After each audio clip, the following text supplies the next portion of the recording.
زمانہ تھا حضرت علی رضی اللہ تعالیٰ عنہ، آپ کی خلافت کو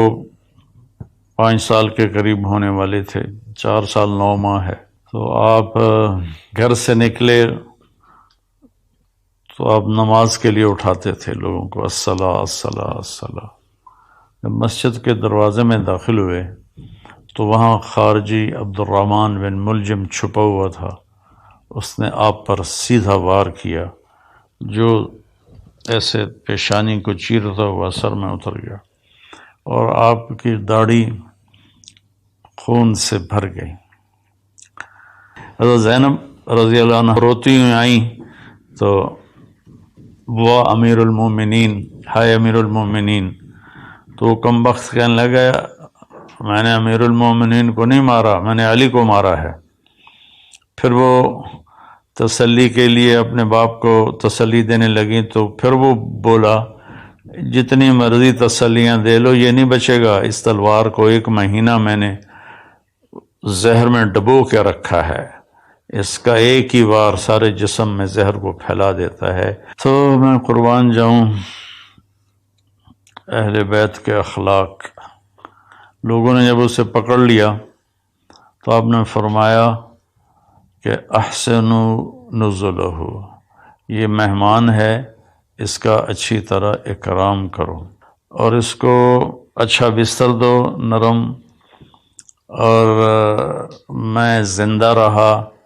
تو میں خود فیصلہ کروں گا کہ میں نے اسے چھوڑنا ہے، معاف کرنا ہے یا قتل کرنا ہے، اور اگر میں شہید ہو گیا تو میرے بعد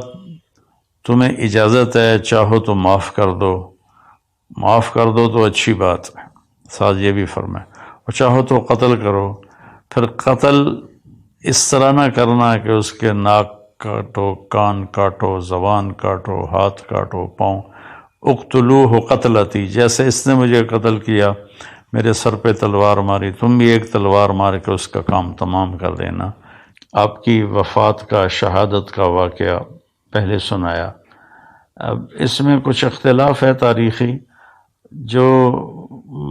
گلدستہ اہل بیت ہم نے اللہ کے فضل سے کوشش کر کے تیار کی، اس میں 17 رمضان جمعہ کی صبح آپ کو سر میں زخم لگا، اور 2 دن کے بعد یعنی ہفتہ اور اتوار آپ شدت زخم کتاب نہ لاتے ہوئے